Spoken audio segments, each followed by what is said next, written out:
What's going on, guys? So if you're here, you want to understand candle pricing and different things of that nature.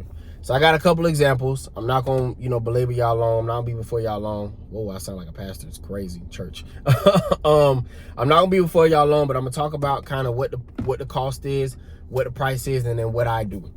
So for me, these are small jars.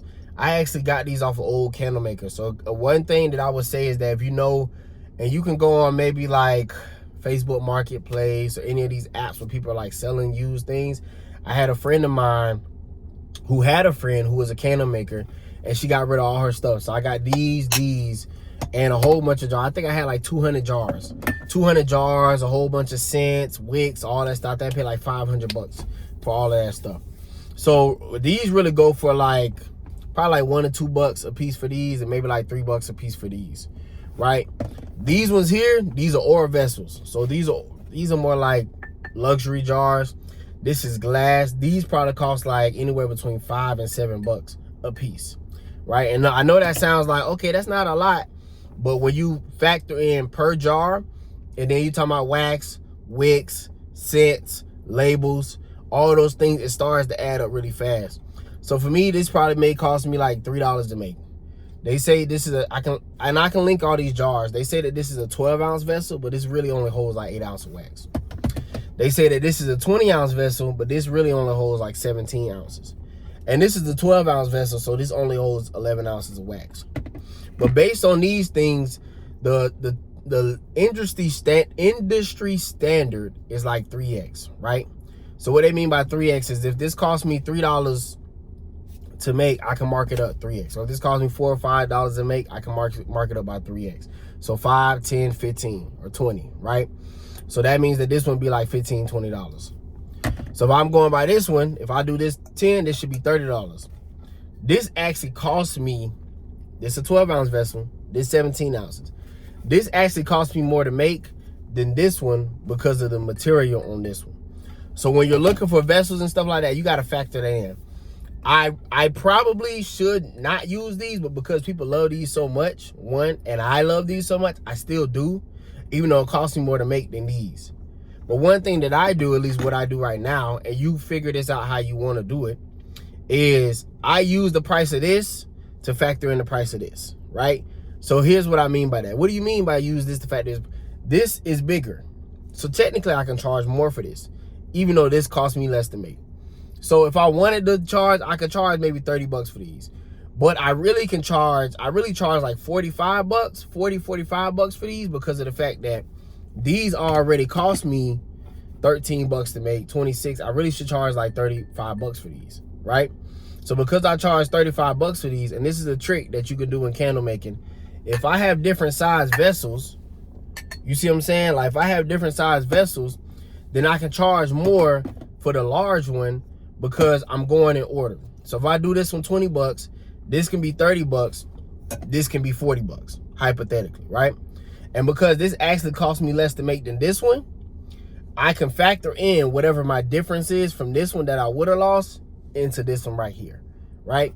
So that's kind of what industry standard is you do 3x. So when looking for vessels and stuff, I would automatically say, you do quality, but you do based on what the price is and what the price of the market is. So for example, in my area, even though I can charge 40, 45 for this, I might not necessarily always get 45 for this, because one, I'm still a small business, I'm still growing, and maybe I could stick to it and just say that this is what it is, but I try to accommodate, because sometimes, things are hard for people, and people are like, $45 for a candle. Even if I charge $35 for a candle, some people don't want to do it. But the kind of wax that I use is vegan and cruelty free. It has all those healthy additives, so it's gonna cost more than if I just use paraffin or even soy. I use coconut apricot wax.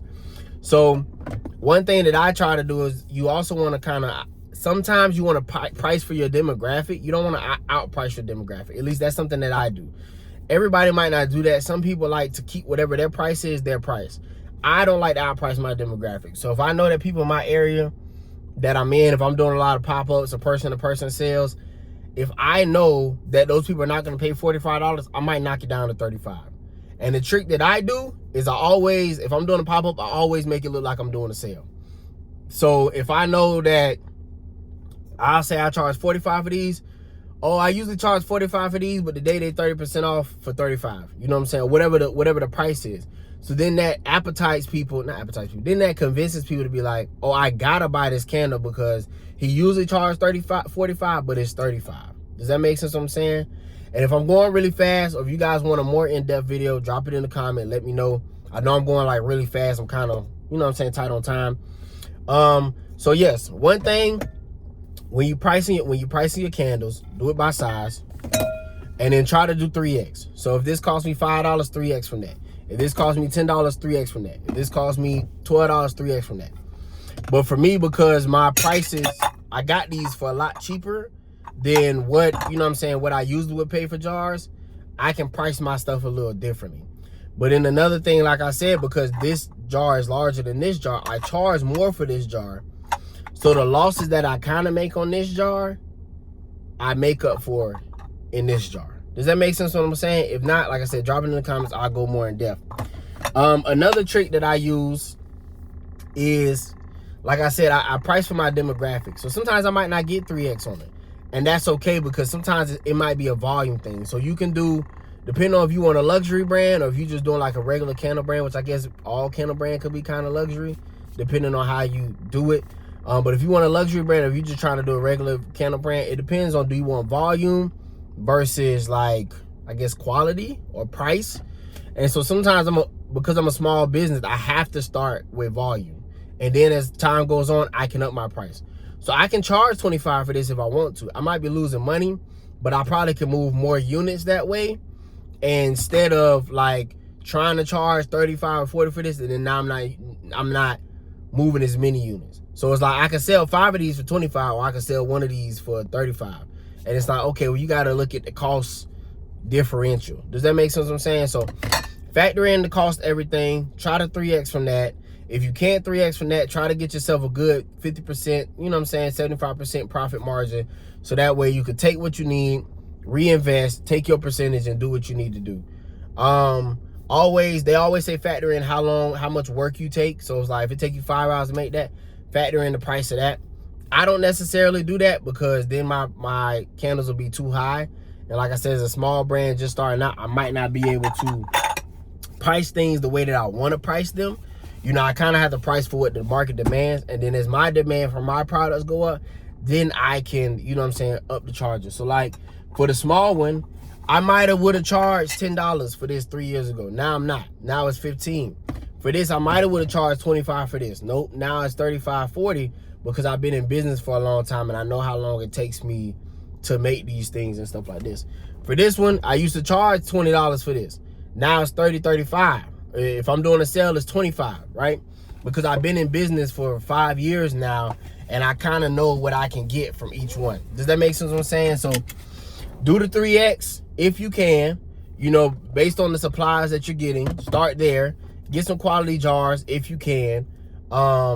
If price for your demographic if you can, you know what I'm saying. If you can't get 3X for it, like if it costs you too much and it's like, I can't get 3X, but I really want to do this, you might have to take a pay cut at first. It's like selling t-shirts. Like, okay, somebody might want to charge $30 for a shirt, but people might not buy, I say $40, $50 for a shirt. People might not buy a $40, $50 shirt because they don't know your brand. They don't know the quality of it. So you might have to start with $20 and then work your way up to $25, $30. But the thing is that if I start with a $20 shirt, then I can offer a $40 shirt. Or if I start with, say my shirts is $40, be like, hey, this is a luxury brand, this shirt $40, but we're doing like a seasonal drop of $20 t-shirts. Does that make sense what I'm saying? So, or you can say this shirt for $40, but we're doing 25% off today for $30 or whatever it is. So you can price it that way.